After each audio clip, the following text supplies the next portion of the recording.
Okay, doing a little garden tour here at the middle of August 2026.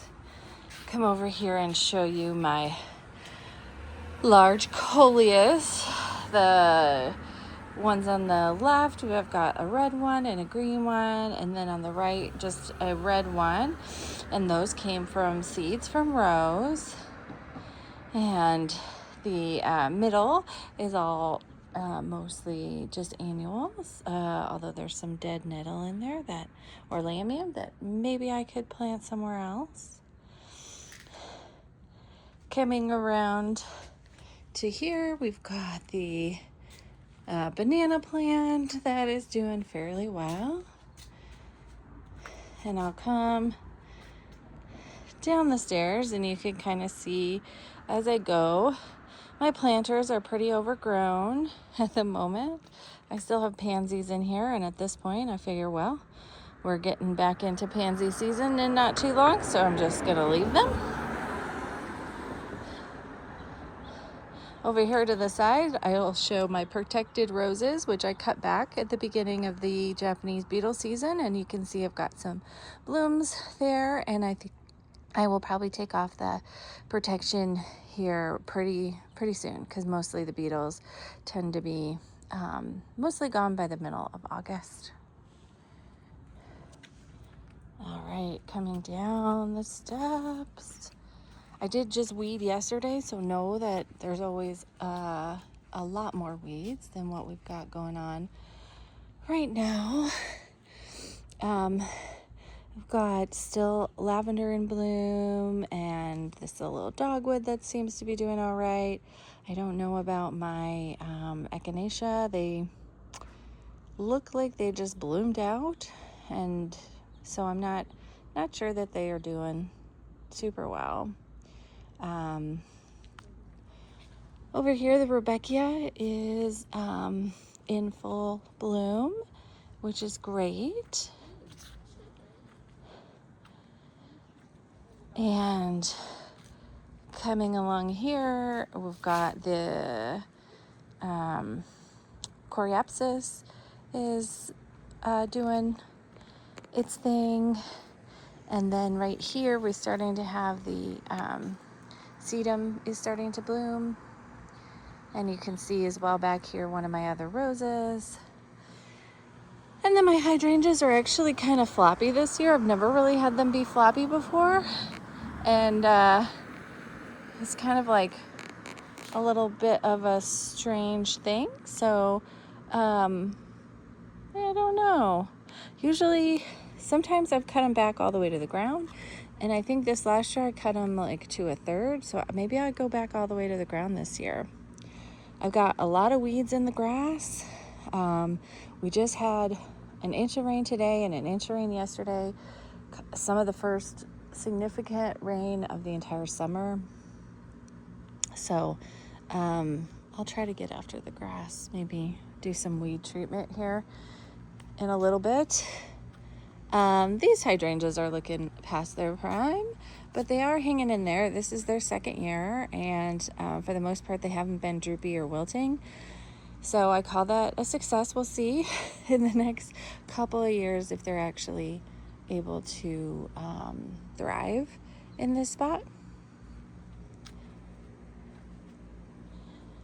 So our daylilies are done for the year, but we've still got lots of the pretty catmint, which just looks pretty good most of the season. Just pushes new blooms, and the bees are very happy.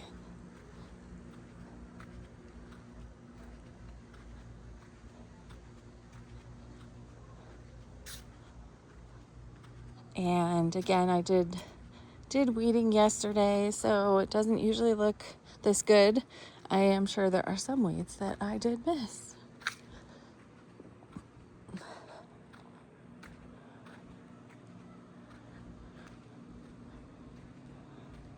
The rose bushes are just starting to push blooms again after really a lull in the spring. So this one is starting to just have some more blossoms. Let's see if I can maybe a little abrupt to zoom in quite so quickly. We're starting to get some pretty ones here. Okay.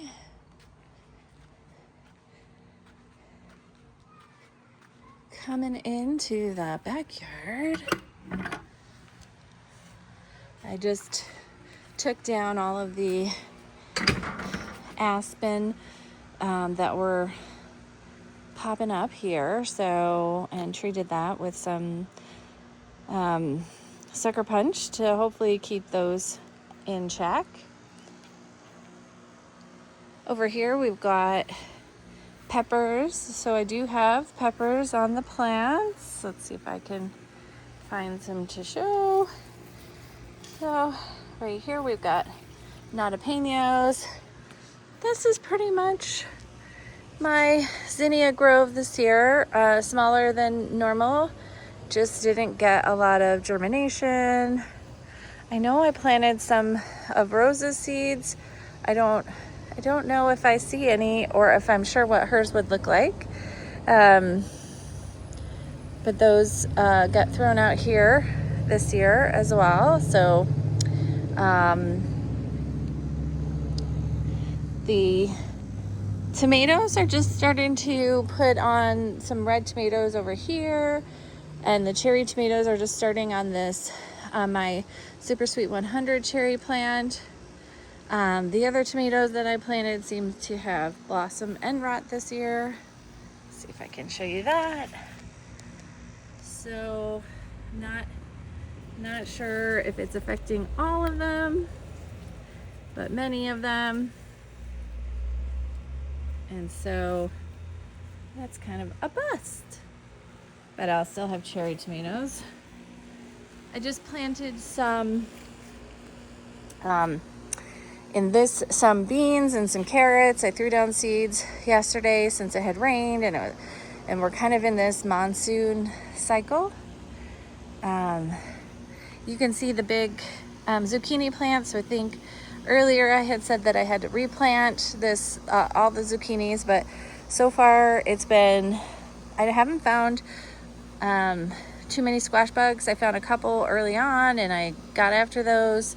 And I mean, the plant itself is a little floppy. I could use some pruning. Maybe I'll get to that this week. But it's starting to actually give me some zucchini. Let's look at the rain gauge, because this is never the case. That is actually having rain in the rain gauge is super rare here. So over here is really the melons here on the left side, and then we've got the cucumbers, and I'm still getting gobs of cucumbers. And then we've got the dahlias, which are really starting to come into their own here in August, and they just have this set up so that I can really see this area from my kitchen, which is nice out this window here. The beetles are still kind of getting them a little bit, but again, I said the beetles should be going away. But take a look at this just gorgeous dahlia right here. This one is so far, I think, one of my favorites. And then let's see what does the red one look like? Yes, I like those red ones. And it's a pretty orange one. And then we've got basil, which is like huge. And off in the corner, we've got dill that has gone to seed. And I think coriander that's gone to seed. And I'm planning to just kind of let those spread their own seeds. And then we've got chives here as well. And I think I see, yes, I do indeed see a few weeds, but we'll get those out. So looking down the yard, it's actually looking like pretty good at just this moment for August, and especially since I just weeded. So anyway, talk to you guys soon.